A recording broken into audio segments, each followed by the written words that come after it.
Fallout New Vegas has a lot of weapons, but what if you had tiny, non-dexterous hands and were unable to reload said weapons? Can you beat Fallout New Vegas without reloading? When you clicked on this video, a few thoughts were probably going through your head. I wonder how that's gonna work. Oh, that's Directional Owl. That guy talks about butts for half of his videos. Isn't that a really stupid video idea? To answer that last question there, yes. Yes, it is. Fallout New Vegas has an auto reload system that never lets you get down to 0 bullets, so if you have more than that, you immediately reload. This can of course be combated by not carrying more than 5 bullets should you have a gun that has a magazine that can hold 5 rounds, but of course that just renders the gun useless as you can never actually reload it anyways. This challenge is essentially, can you beat Fallout New Vegas while only using each weapon until their magazine runs dry, but that really doesn't sound as smooth as can you beat Fallout New Vegas without reloading. Regardless, this video is one of the videos of all time, so let's jump in before you all get a brain aneurysm while listening to Owl trying to justify himself not being very cool. Sitting up in our savior's bed after a night of great pleasure, I give myself the name of the exact opposite of what I would be doing today before hitting up the odd arcade machine that Doc Mitchell has in his house. You'll notice, outside of the somewhat lower than normal intelligence, everything is pretty well the same as my other runs, with high endurance and luck. The tag skills aren't anything to get worked up about either, as I went with guns, speech, and survival before grabbing Logan's Loophole and skilled for my traits. Checking that my difficulty is still hardcore and very hard, I loot a little bit in Doc's house before heading to the Prospector Saloon. I'm gonna be real with you, this run is a hot mess. Given that the whole game can be beaten as a pacifist, of course the run is possible, but since I wanted to be a little bit aggressive, things got a little bit wild. Taking care of the first 3 bottles that Sonny has a passionate hatred for, we are down to 2 bullets with the varmint rifle. That didn't take very long at all. Talking with Trudy, I learned of the cutie pie that is hanging out in the gas station up the road a ways, so I say hey to him and grab the deck of caravan cards that'll be a run saver for me later on. For the ensuing battle, I only grabbed Sonny and Trudy. Chet was a little bit of a douche as always, and Doc Mitchell was simply too far away. But you may be asking yourself, what about Easy Pete's dynamite? Well, you see here, you adorable fluffy peep, I can't use throwables or melee weapons for this run. They both can't be reloaded, and that would make this video as long as my right testicle, which if you recall is higher than my left. This is to say that it would be a short video. One thing that isn't very high is my morals, because instead of actually helping the people of Good Springs, I watched Cheyenne die a miserable death and take the money from Ringo. On the bright side, I still have 2 bullets left. After trading with Ched and selling him all the junk I don't want, like my bipolar disorder and a traumatic childhood, I take a break. Unfortunately, when you exit the game or reload a save, your gun reloads, and as we've experienced in the past, it changes your ammo type as well. This right here is why the rules for this run are super weird. This game hates any time I try to do anything creative, and rather than just scrapping the run or painstakingly dropping and selling all of my ammo like a pleb, I roll with the punches. Rolling my massive badunkadunk out of Good Springs, I head towards the fast track to Vegas. This of course takes me through Hidden Valley, the tight irradiated butthole that is home to Mo, Neil's warm embrace, the Indiana Jones sequence, and the El Dorado substation. I of course grab the stuff from the dead NCR soldier at the base of the mountain, so that after making my way through the 188 and looting the destroyed caravans for some early game caps, I could pop through the monorail and get my bussy to the strip. It's kinda crazy to think that 20 to 30 minutes of my life gets summarized into a paragraph that has the words butthole and bussy in it, but there's no time to talk about all that as we find ourselves into the people that are usually into me. Yes, I've made this joke before, and yes, it's a good one. I'm able to convince Swink that I can show Benny a great time and level up from all the experience you get from looking at Benny. If Colonel Sanders has taught me anything, it's probably that it has something to do with Benny's musk. At level 4, I did grab Radchild, but not before laughing so hard that I grew an extra set of abs. I just think it's hilarious that I've grabbed this perk so much that we have stickers for Radchild in the channel's Discord. You should go check it out, by the way. My plan to check out Benny didn't go so well after the varmint rifle and 9mm did nothing but hurt his already fragile ego. The second attempt I had the opportunity to realize that bats could easily be my downfall this run if I'm not careful. But the third attempt allowed me to use the 10mm and the caravan shotgun to take him out. If you have keen eyes, you'll have just seen me reload and drop the weapon. The way that I'm choosing to do this run is essentially role-playing that I drop my weapon while trying to reload.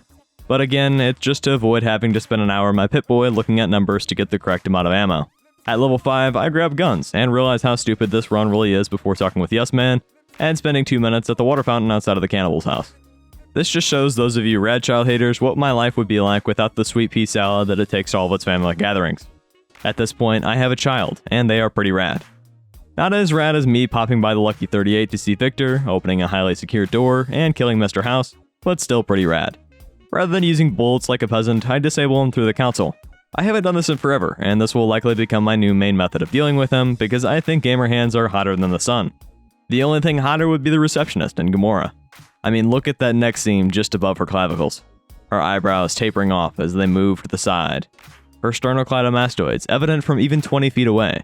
Unfortunately, I have more important things to do than melt into her embrace, like talking to Mortimer and introducing myself to the Brotherhood of Steel. If you notice, I haven't been doing many side quests and have instead pounded my way through the main quest line. This is because I really like wearing an explosive collar around my neck, convincing a completely straight ranger that the bunker he is staying in is actually the summer home of at least 24 gay men and that he would have to participate in their orgy should he stick around, and stealing a few keycards from the prison wallets of some men with some really tense shoulders. All of that allows me to completely get out of explaining myself to all those worried about my mental health and instead blow up the bunker. I really wish that there was a way you could get into the bunker after it exploded to see all the devastation you caused, like a sinkhole type of thing, but I suppose it's really deep in the ground. Another thing that's really deep is my love for Radchild. So much so that I stand in Moe's pit and work my way up the pay scale like a good blue-collar femboy. Unfortunately, the owner of the butthole came in more ways than one, which forced me to use all but 3 shots from the plasma rifle. I say the instead of a in this situation because my hands will only ever have the opportunity to touch one plasma rifle unless I get a unique variety. Which, spoiler alert, I don't because energy weapons scare me due to their commitment issues and tendency to blow me up when in the same room as a lot of gas. You can blame my uncle's diarrhea on that, by the way. Trying to distance myself from the awful stench, I put my ex-husband out of his misery with one quick murder before looting his purse for the top secret tactics on how to get through the boomers' bombardment. This allows me to hide like the bottom that I am behind a building before shoving my face into the chain link fence and picturing a hot man with a missile launcher pushing me further into the rusted metal. Pearl, like a lot of closeted men, doesn't like my content that I produce on my non-existent OnlyFans. So I ignore the boomers like my parents did to me until I decided to become an alcoholic in high school. Red Rock Canyon reminds me of their overburdening nature and would require more time or bullets than I really feel like spending to deal with them. Oris, however, deserves what's coming to him. I use the plasma rifle, Maria, 357 revolver, 9mm, and the lever action shotgun. If you were curious as to why I didn't do the side quests like I normally do, this situation is why.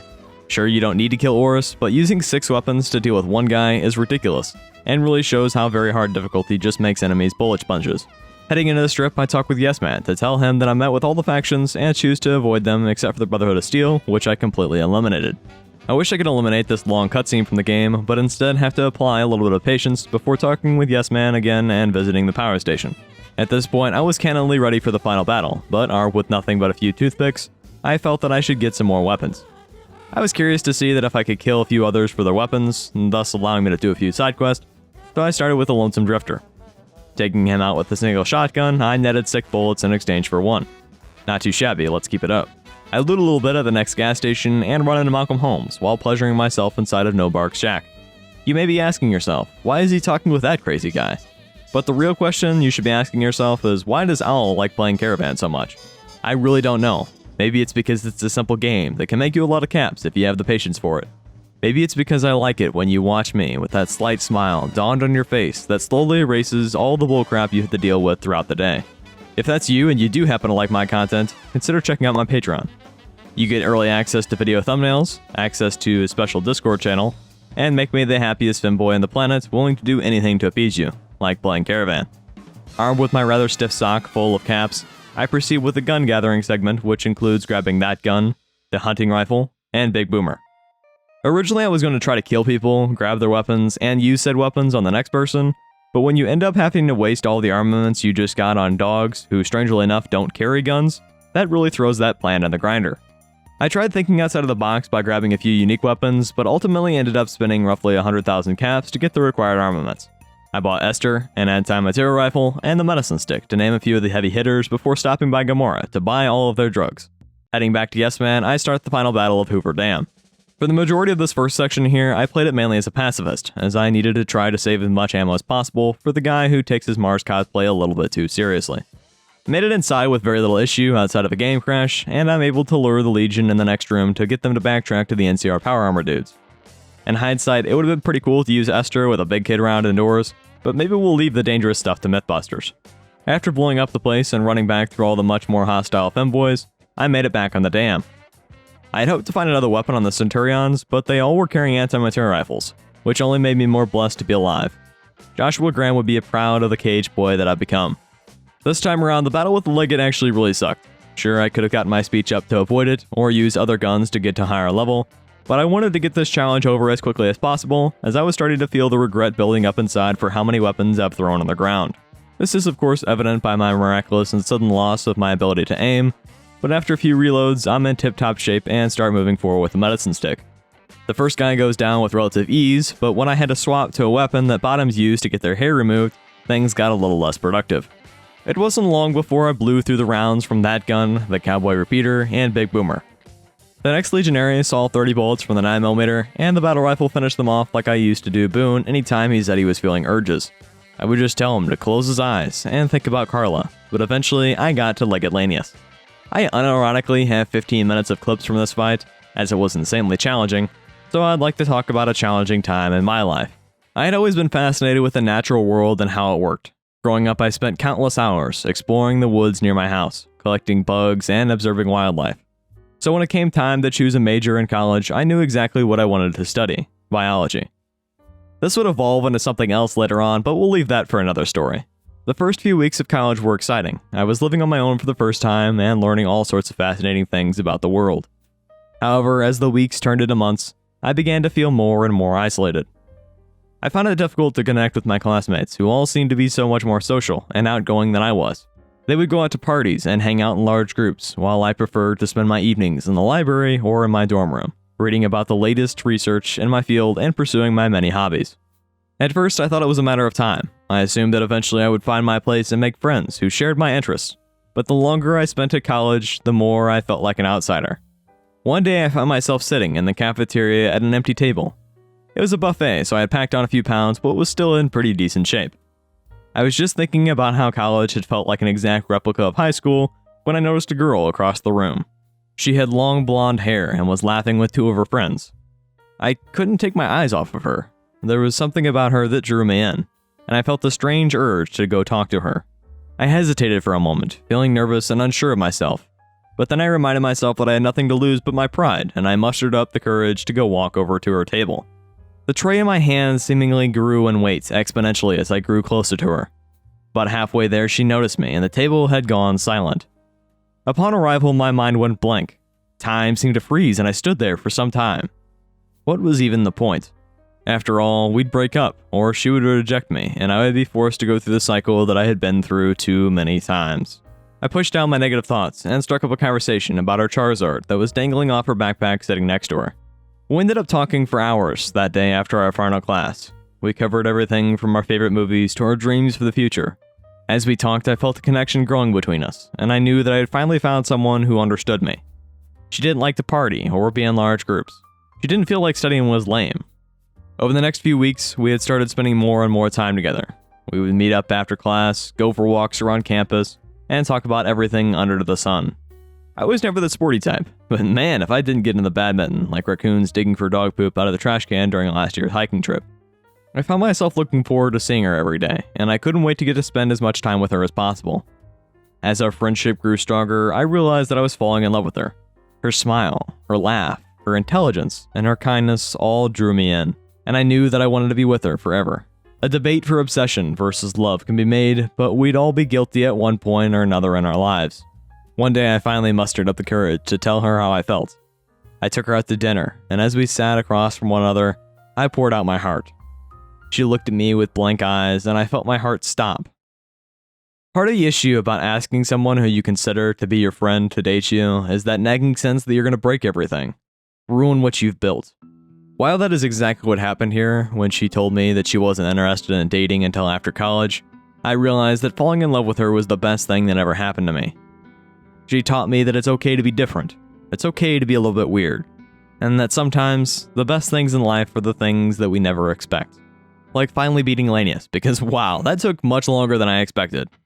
I literally came at him from 4 different angles, and he still made me his good little boy, but in the end, it was an anti-material rifle that did the deed, allowing me to save my 1 extra shot for General Oliver, proving that yes, you can beat Kingdom of Hearts with only Magicka.